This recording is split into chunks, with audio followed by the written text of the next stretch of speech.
Good morning everyone, it's Tommy Oldham here and welcome to this week's Story of the Blues ahead of our final league game of the season at home to Wealdstone FC. We're going to this game knowing full well that we've no chance of making the playoffs. There's nothing to play for other than pride. So Wealdstone come to Boundary Park having pretty much confirmed the survival for the simple reason Boreham Wood face Ebbsfleet today. Now, if Ebbsfleet and Boreham Wood draw and Woking lose by 5 goals or more, Woking could get relegated. Now, for me, of the three, I'd rather Ebbsfleet went down. I've never been Boreham Wood. I had a cracking day out at Woking, but it's not the end of the world, which if the other three go down, it's football, isn't it? At the top, we know Aldershot and Halifax could still get into the playoffs. Halifax have pole position. Southend could also get in as well. I'd fancy Southend got in from to go on and win it, especially the season they've had. If Aldershot stay down, it's a new ground. Halifax is local. I think Halifax just may be a bit tired. Even if they did get in the playoffs, the amount of games they've played, I think it's be asking just a bit much. But they looked a lot fitter than we did the other night in the match that was played.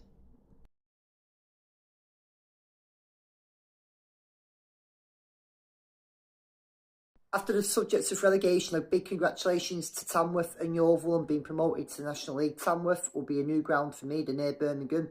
I do remember being in the National League many years back, and they've done back-to-back promotions, so they've caught a lot of fans out by surprise, especially when there's a much fancied Scarborough and a couple of other big teams, especially like your Scarboroughs, your Darlingtons, your Chesters. Yeovil have effectively walked that league. We've played them many times before. I was surprised at how poor they were last year. I do think Yeovil coming up next year should be alright. Another thing about today is the annual minutes applause we have for fans who've passed away this year. There's a few fans we all knew, Steve Ragg, Ian McGarry, amongst others, who have joined that terraces up in the clouds, and it's a chance to just applaud them and remember they were a big part of our club, like others who have gone, and just to pay our respects. I just want to say a bit about the proposed changes of scrapping replays from round onwards for the FA Cup. The FA Cup is a big part of this football's history, a big part of tradition, and yes, in recent years the Cup has took probably secondary to teams playing in Europe, teams staying up, teams getting into the Championship. But once that competition starts and teams are in there, it still has its magic. Fans love, like lower league fans love the big days out, the big away days, or the big boys coming to town. I know fans who watch United, City, Liverpool, Arsenal, who enjoy drawing the smaller teams away. I understand the game has to change, and for me, if they got rid of the replays from the 5th round onwards, so be it. But first, second, third for the non-league teams, it generates revenue. It creates local interest. It helps create young fans who'll go to these games and get the bug and enjoyment for it and still fight, and will go watch that team. Not every fan will, but some will. For me, there's a lot more to the FA Cup, and keeping replays, some of the best replays are great games over the years. You can remember the famous United-Arsenal semi-final at Villa Park, Oldham, when we went to have the replay at Everton. I remember replays away at Barrow and Burton Albion. There's many other teams also that will talk about good replays. I think it was in the 80s when we played, or is it early 90s when we played Everton 3 times in a replay. Dread to think how many times we play replay now. The FA aren't helping themselves, and all this, oh, well, we've consulted fans. No, you haven't. You're looking after the big elite. That's it. The Premier League is saying jump, and the FA is saying how high.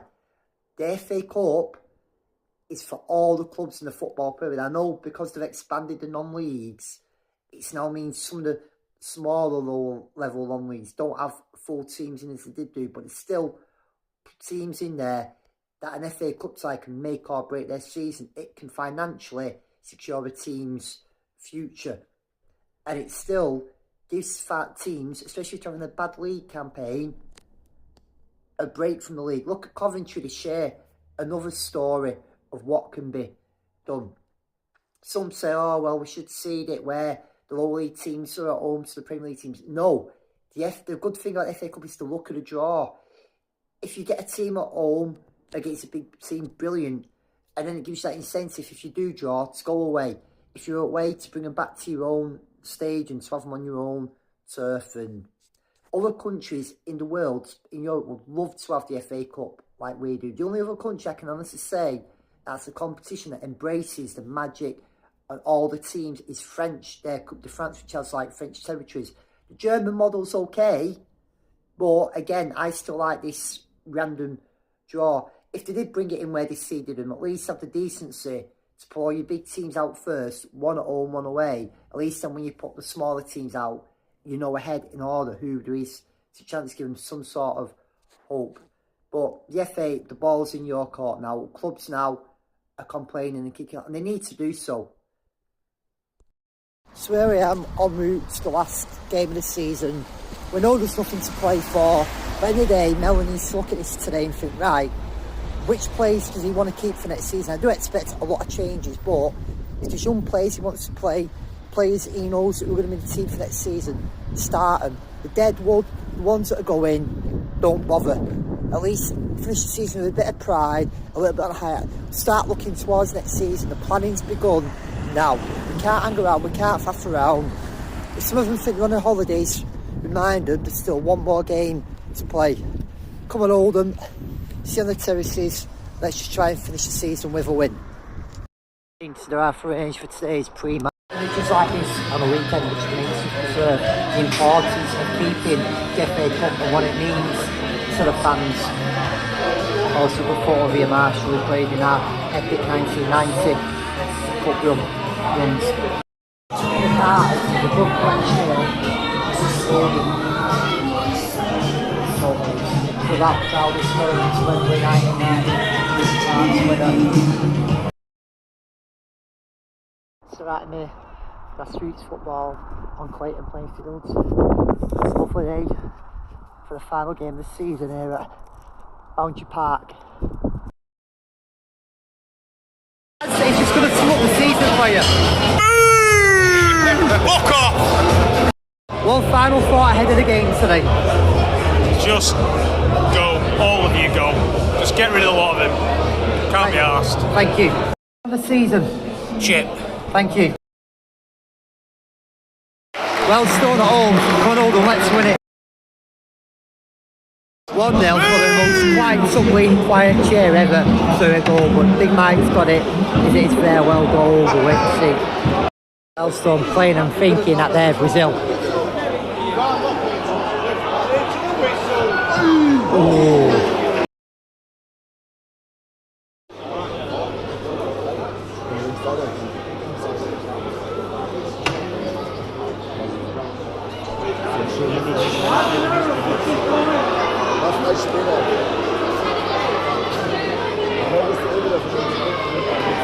Fondop's come back defending. Where's the defenders when you need them? Winning 1-0 at half time, we're not really playing well. They've been the better team, I look at the team, but Fondop's the best player so far, best defender on the pitch. 1-1 already into the second half. And that goal, an own goal, just sums up our season.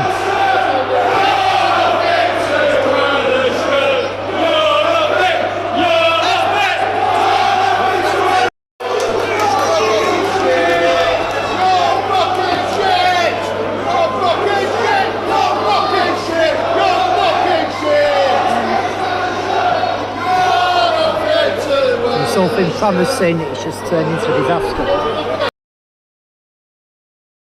Good finish from Fondop, he's actually on course for a hat-trick now. Well took. Oh, for fuck's sake.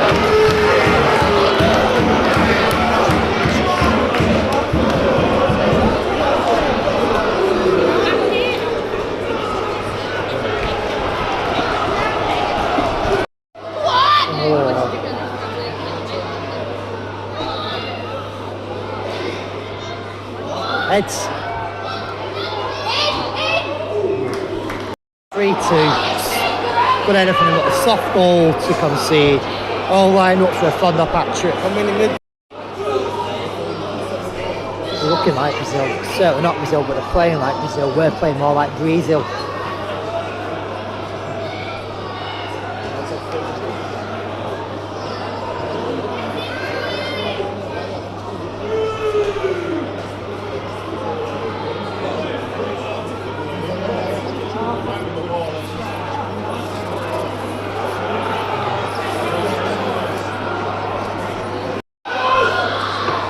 Well done, fund up. One.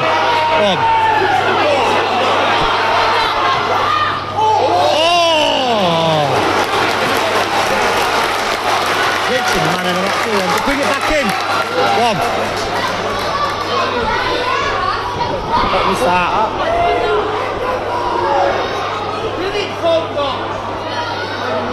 Oh!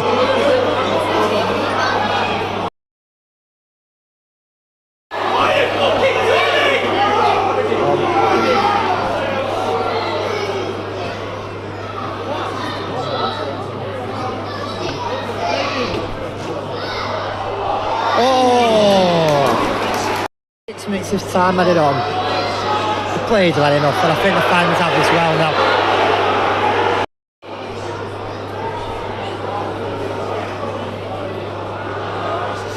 Yeah.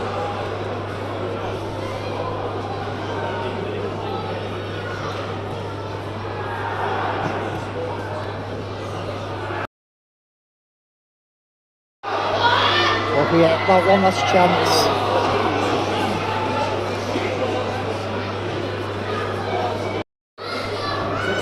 Time to blow up ref. That Wealdstone could have just had a 400 time.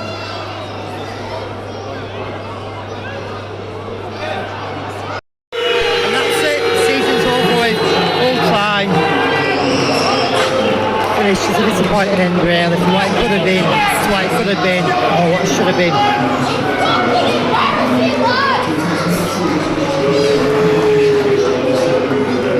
I'm not doing them, I'm certainly not clapping them either.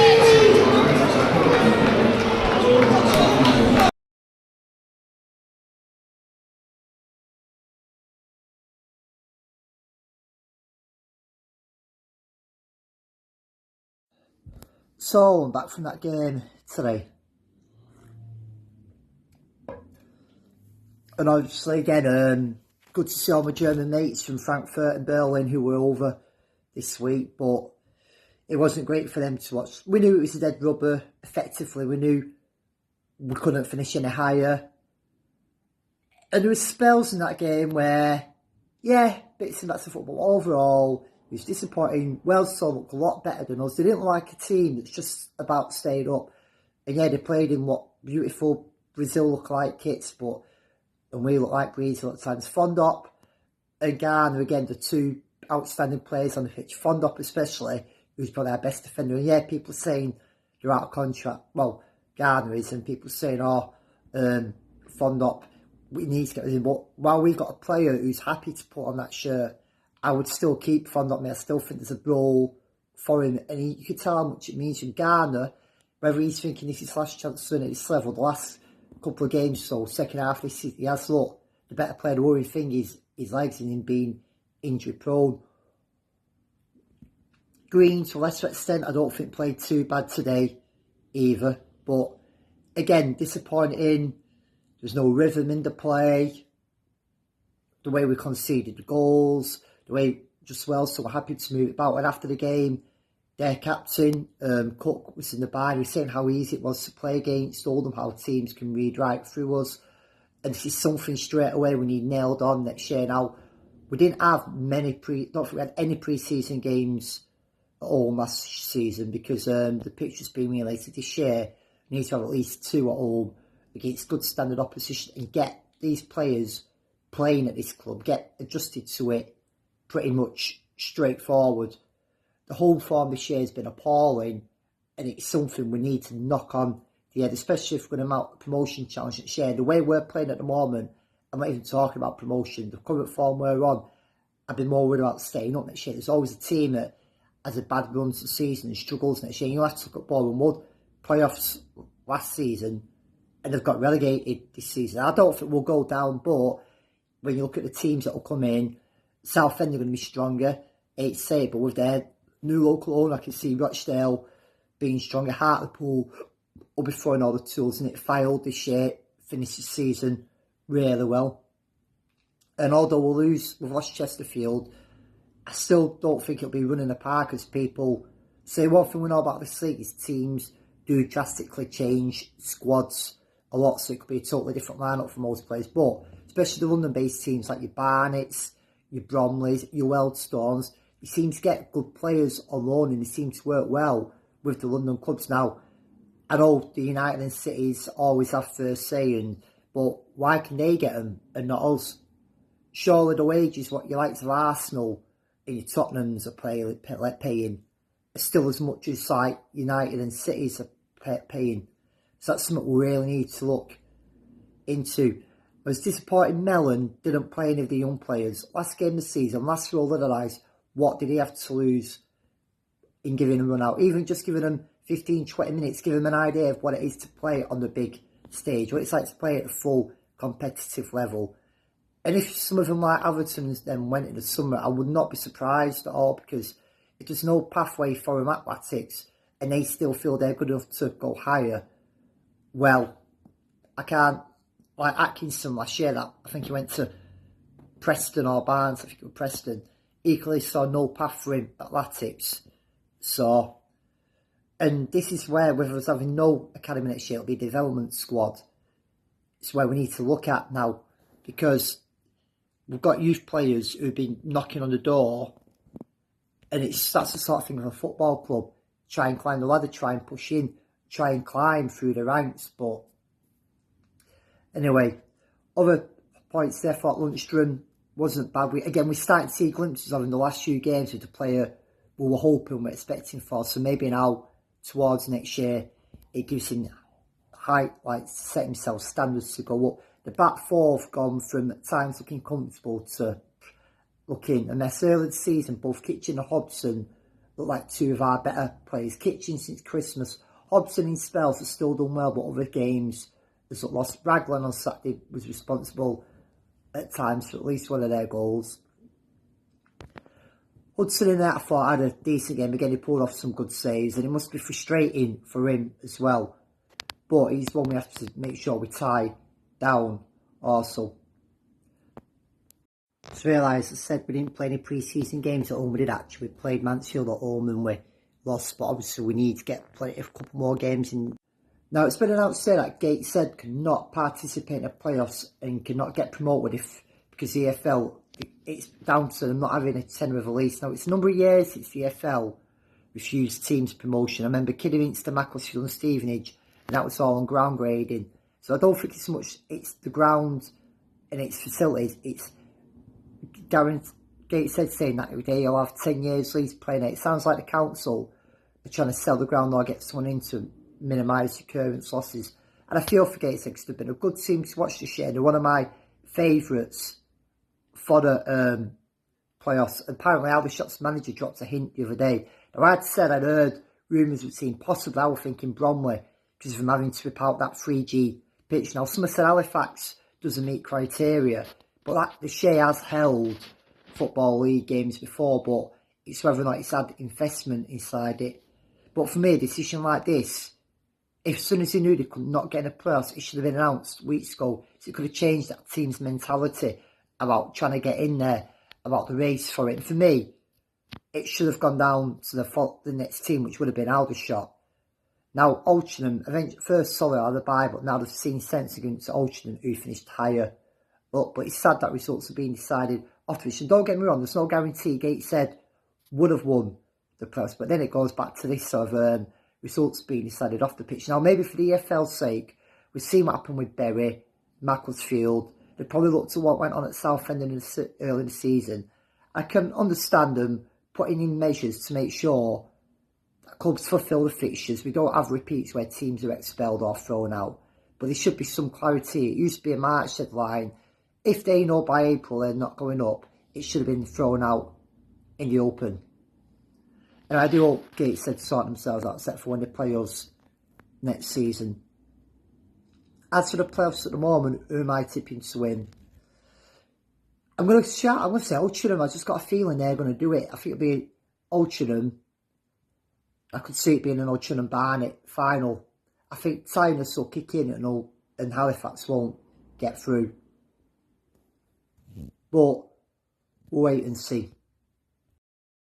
Now, I did say I was going to do the squad list, keep and go on another video, but the fact it'll probably be done and dusted by this week, it'll seem a bit outdated. So here goes. I've used the squad pod template from the Boundary Park Alert system. I've got a couple of my own rules. So although I may have put players on a transfer list, that doesn't mean I don't want to keep them. It just means if we could replace them with better players. So I will share this template on air afterwards. So here goes. So we've got 3 keepers. Magnus Norman, he spent the majority of the season as a number 2. I get the impression that he wants off. I'd transfer listed and try and cash in on him. Matt Hudson I'd keep, even maybe renew his contract. He's been outstanding this season and established himself as the club's number 1. Dan Langley come in, he's not really had a sniff. I know he had an emergency loan at Scunthorpe, and for me, we could easily bring a younger keeper through for the youth system, so for me I'd release him. Satchdev has gone back on loan to his parent club. Mark Kitchen, now Kitchen last season was one of our better players. Remember that Maidenhead game where he couldn't wait to overlap? He started off this season really well, but his performances post-Christmas has dipped. Is it to do with what's gone on with Alex Reid? I'm not sure, but if he doesn't want to be here, for me, transfer list and try and cash in on him. If he can find his feet again, so be it. It's a play to have on the day. But like I said, if you don't want to be here, see you later. Benny Couto's been out on loan at Ashton. I've heard mixed reviews. He's played, he hasn't played. For me, release him. He's not really reached the heights that were expected of him a few seasons ago. Ola Kilner's a young player. He's not had a chance. He's probably not going to get a chance to release him. Morena Duro, another young player. I've not heard much about him, so release him. Will Sutton, now Sutton's been here for a few seasons now. I feel from because you look at him and he tries, but he makes mistakes and his errors. Now he's under contract. I can't see anyone coming in from if we transfer listed him. But at the same time, if we do, Mellon keeps him. Mellon's got to find his preferred position, which is centre back. He's not a makeshift right back.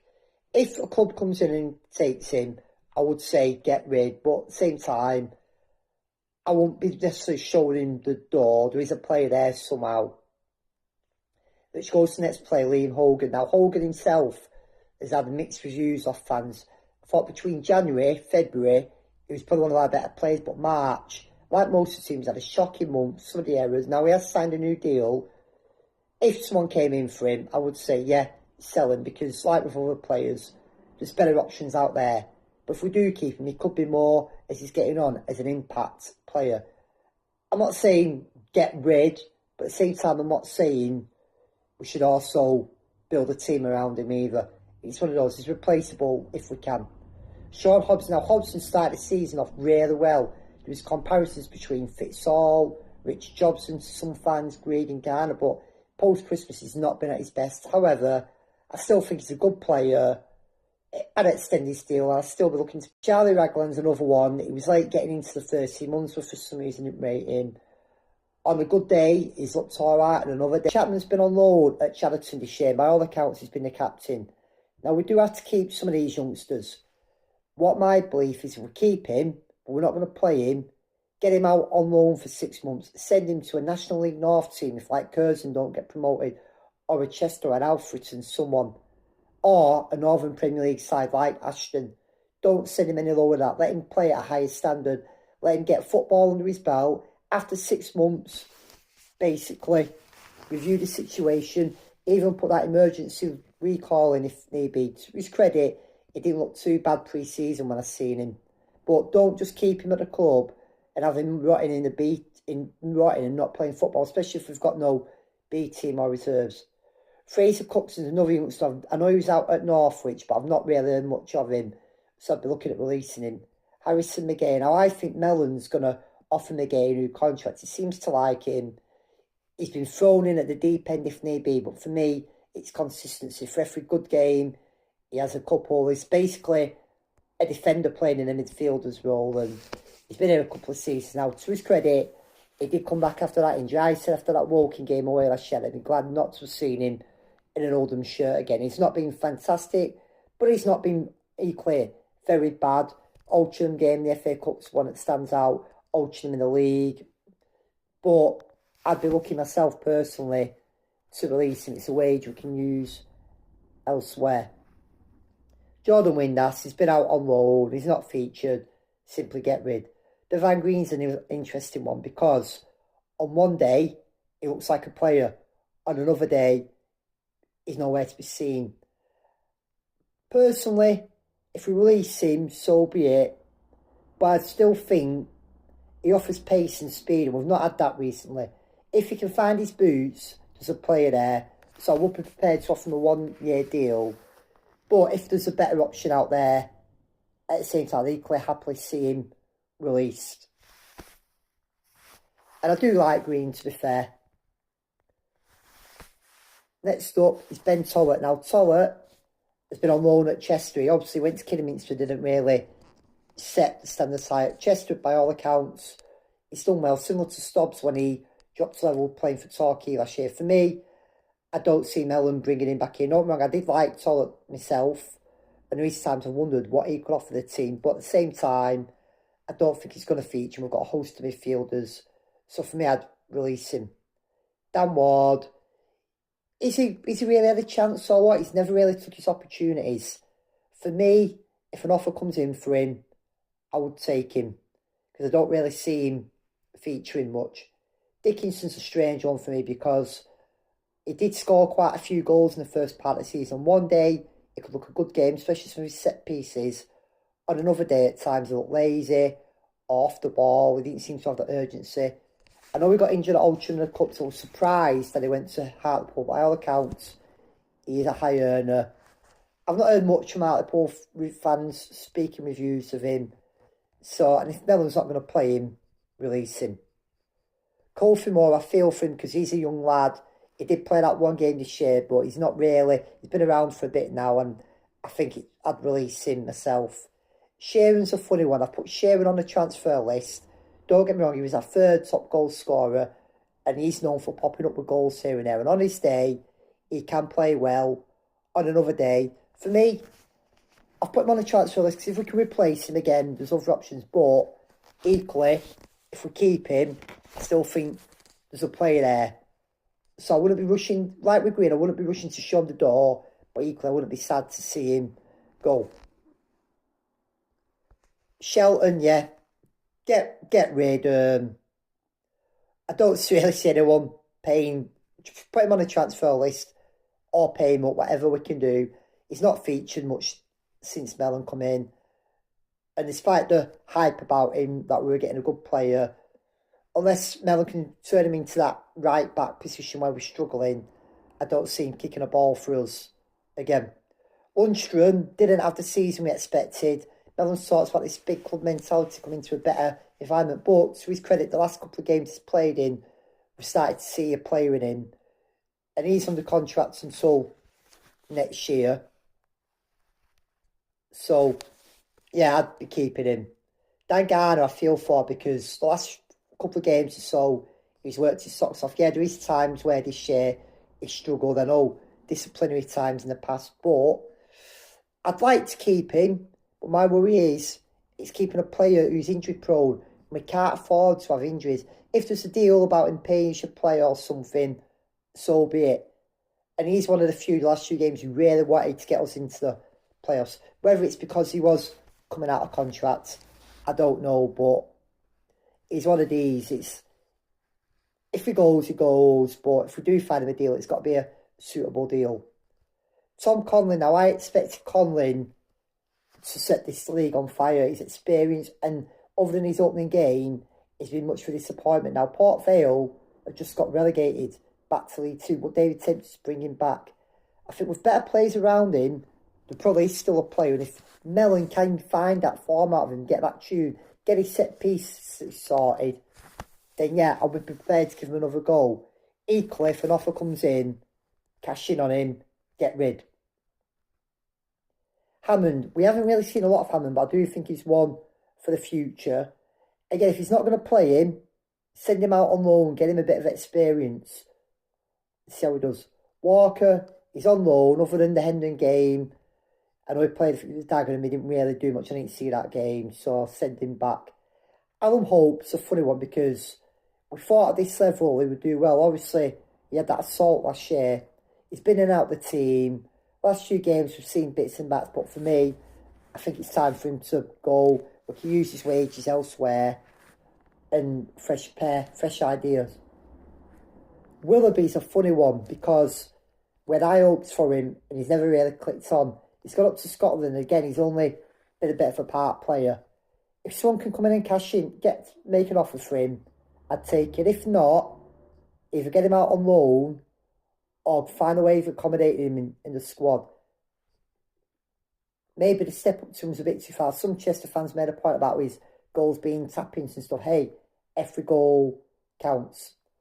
Fondop, now, yeah, people will say there's better strikers league, but Fondop was our second top goal scorer and he loves playing for Oldham.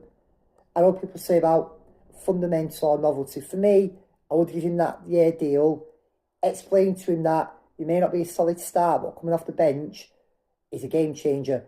Also, play him out wide even.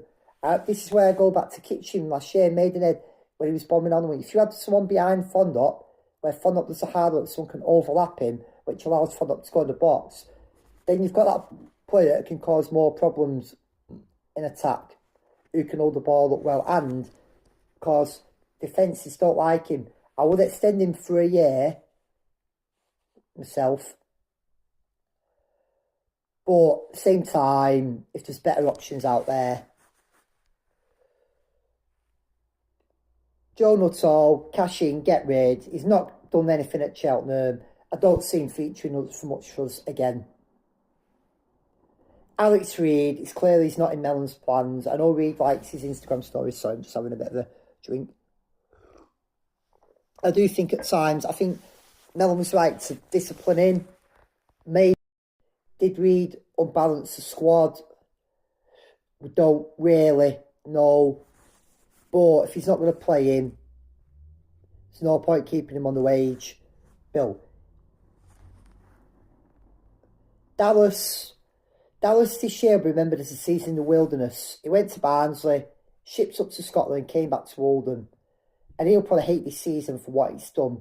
For me, if he can find his feet again, I do think at a club at this level, he will be eager next season to put it right. And it's one to keep an eye on maybe. At the moment, I would send him back. But you never know. Maybe in a better formation, a better lineup, we could see more of him. James Norwood. Now, Norwood was our top goal scorer this year. But it's clear he looks frustrated. He's not scored a goal in open play for a long time. Cash in on him, use his wages. If he wants to go, why keep a player that don't want to be here? It doesn't help that he didn't always get the service from midfield, which was probably our main weak spot throughout the season. But at times he didn't help himself. The best we saw in Norwood was when we had Josh Stones in the team. And Norwood seemed to thrive off him. Jake Forshaw, I feel for Forshaw because he's been out on loan. He's been at Farsley, Guiseley, Colne, but he got injured.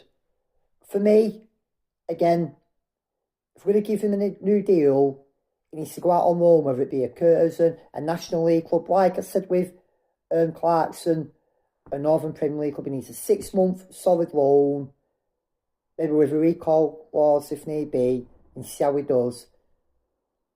If not, release the lad. And finally, Joe Garner. When Garner and Fondop were playing together, we looked better in attack. And I would take a punt on Garner. I'd keep Garner me, and basically he's under contract for until 2025. I won't extend it yet, but he still has a part to play in this squad. So that's the hit and retain list for me. Obviously, when we do strengthen, midfield is a necessity. Right back is a necessity. We have got attacking options, but we need to have a striker who will score goals, who's going to be clinical and consistently.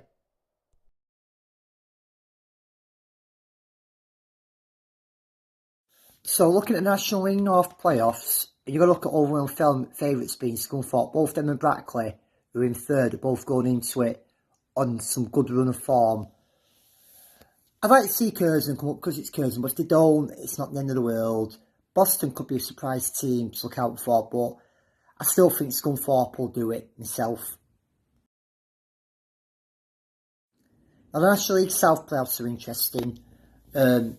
Maidstone are in there, who have played in the FA Cup before. They've had a good FA Cup run. Bath City, another name in there. But for me, I think it'll be either second place Chelmsford or third place Worthing. Worthing have scored a fair few goals this year. I think it'll be either one of them two that get promoted. Braintree are in there. And they're another team that seems to have had a bit of mixed form the last couple of weeks. But whoever comes up, it'll be interesting. Apart from Maidstone, they're all new grounds for me in the National League South. So I look forward to whichever one. We get one felt Maidstone, as I have said when I went last season, it felt like with football. Somewhere some of these places we've gone to, north and south, you've seen one man in his stock beforehand. There were quite a good number of Maidstone fans in the pub beforehand and after.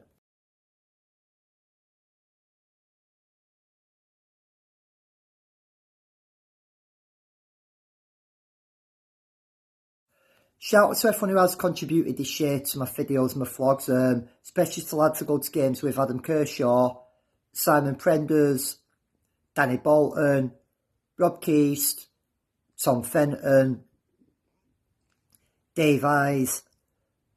I've had some right good cracks with you. Stu as well. I can whip it off Twitter, I don't know his surname, pal. Bin Man for also organising the coaches as well, and Brad alongside him. And fingers crossed, next year will be a more positive one. And that concludes this week's Story of the Blues. Maybe I should have called it Story of the Booze. I didn't do the booing, I had no need to, but at the same time I didn't stay behind at the end for the lap of honour and stuff. I just weren't in the mood for it, and I knew it was just going to turn toxic. But I'll do the review in a couple of weeks once the whole season's finished, the playoffs are over, going over what players I'd like to have kept and gone. Some may have gone by then. I know the podcast has put its sheet up today.